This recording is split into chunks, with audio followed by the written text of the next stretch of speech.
And we are back, and this is Alyssa Fuchs, and I'm here to give you the quickie. And, of course, today's quickie is about a Supreme Court case. I love the legal quickies. It's my area of expertise, and hopefully I'll be able to break down this case. It's called Walker versus Sons of Confederate Veterans in a way that you can understand it and make it pretty simple to understand.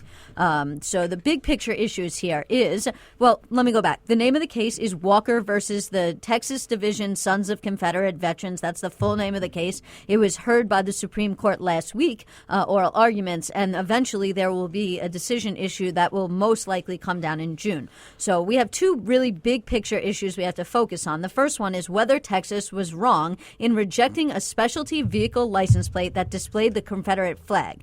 Now, as you know, the Confederate flag, some consider that an emblem of Southern pride, and most people, including everybody I think in this room, see the Confederate flag as a symbol of racism and something that's really not something we would like to see displayed on a state-issued license plate, which is sort of what's creating the issue that I'm going to get more into detail in just a second.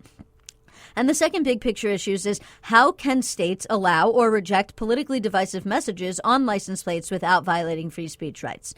So let me go back. Let me give you some background about license plates, specialty license plates, and this case in general. States can and generally do generate revenue by allowing outside groups such as the Sons of Confederate Veterans, the Rotary Club, the Masons, there's an Italian group. There's plenty of groups. They buy out space on specialty license plates. These groups pay and then people pay a special fee, in order to put these specialty license plates on their vehicles. One of these groups is known as the Sons of Confederate Veterans. They are a group that's made up of people who descend from veterans who fought in the Confederate Army during the Civil War. The Sons of Confederate Veterans in Texas proposed a design that would be featured on the specialty license plate, and this design was a Confederate battle flag that was surrounded by the words Sons of Confederate Veterans, 1896, which was the year of their founding. The flag is a blue cross inlaid with white stars over a red background, which is obviously what is known as the Confederate flag.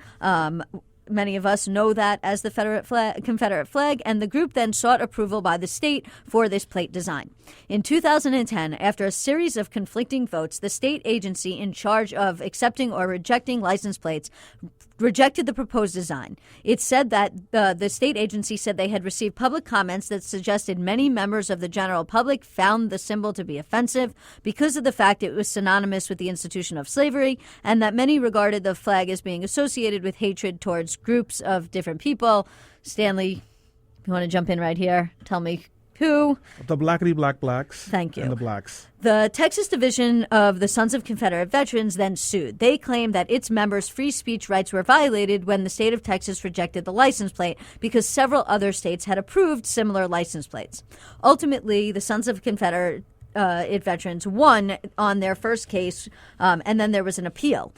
During the appeal, the New Orleans-based Fifth Circuit Court of Appeals, which is, as I said, based in New Orleans, not in Texas, but it covers New Orleans, it covers Louisiana and Texas, ruled that Texas officials did not have the grounds to reject the license plate design, and they declared that the specialty plate messages were a form of private speech, and the state agency had engaged in unconstitutional viewpoint discrimination, meaning they discriminated against this license plate based simply on the viewpoint that it took, namely the Confederate flag.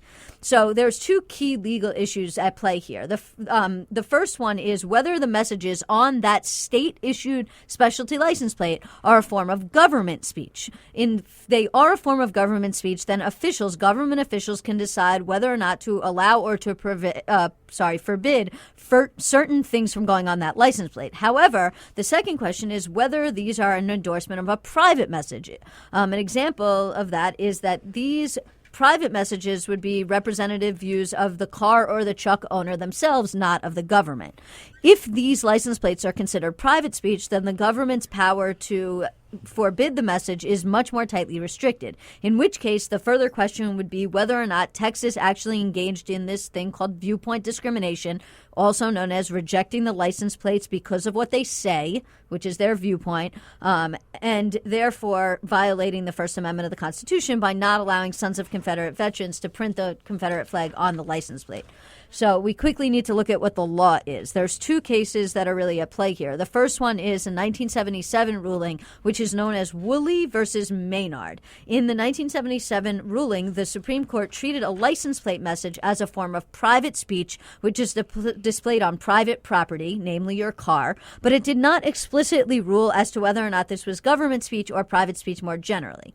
In 2009, there was a decision known as Pleasant Grove City versus Suman. In that case, the court decided that the government entity has the right to speak for itself, and therefore a government authority, in which case it was a public parks department, they could refuse to accept a symbolic monument for display in the park, no matter what it said, because of the fact that display in a public park was government speech and not private speech. Currently, there is obviously now a split on whether a vanity plate is to be treated as a government speech or if it's to be treated as a private speech. And obviously, whether or not it's government speech or private speech determines essentially the outcome of this case. Because if the plates are treated as a private form of speech, then the state's rejection of the license plate could potentially violate the U.S. Constitution's First Amendment free speech guarantee for these people to be, quote unquote, speaking by putting this symbol on their license plates. However, if the plate is treated as a form of government speech, if it's treated as if because it's a government issued license plate, it's actually the government speaking, then like the 2009 case about the public park and the monument for display in the public park, Texas would in fact have the authority to refuse the plates. So that's kind of where we're at now. It's very hard to tell where the Supreme Court is going to come out on this issue. Based on the oral arguments, it seems that the court is very much split on this issue, not on whether or not it violates the First Amendment, but whether or not it's government speech or public speech. Because I think everybody can agree that saying that you can't publish the Confederate flag would be viewpoint discrimination. It's literally discriminating against somebody's speech based on the view that they're portraying, namely a view of racism or Southern pride, depending on who you are. I don't really think that's going to be the big issue in this case. I think if they determine that it is in fact private speech, they're going to say that Texas violated their First Amendment rights. If they, on the other hand, determine that this was public government speech, that a license plate is a form of government speech, then I think it's going to come out the other way, and they're going to say, no, Texas was well within their right to reject these license plates. Anyways, a ruling is expected in June. Cool. This is why I'm not going to go to Texas. So I feel so uncomfortable around the Confederate flag already. The colorful flag, you said? No, the Confederate. Oh, let's just be very clear, guys, in case you were wondering. The Civil War definitely happened because of slavery, not states' rights. I just want to make that very clear to people because textbooks said it was not because of slavery for a long time. Depends which textbooks you're reading. I mean, that's very much a debatable point. Yeah, I mean, that is debatable. I would definitely agree with you. I would agree with you, but even historians who study this issue and who know a lot more than we do have, had this ongoing debate for states' rights to have slavery, but we can't talk anymore because Ash Cash is actually next. No, because a lot of people who had a Confederate flag say it's not about racism. It's all about slavery. No, it's not about slavery. It's about states' rights. Right. We're supporting our Confederate brothers but who supported the point states' you rights. raise is a little different, which is not about the Confederate flag, which is about the Civil War in itself. Yes. And I think, and you think, and I think Selena will agree that the Civil War was about slavery. Yes. But there is a large group of people out there, and like I said, very well-studied historians that will say it was also about states' rights. Yes, states to have slavery. Okay, guys, we will be back next week, and no, until we won't. then, it's Easter, so enjoy. It's also Passover. Yes. What do atheists have? Nothing. All right. You have the responsibility to come in and make sure you put a show on. You can come to my Seder. There's going to be lots of drinking there, and it's in Brooklyn. I'm Jewish. All right, guys, we'll be back. You don't think they really getting no money, right? I mean, he ain't really food, right? Well,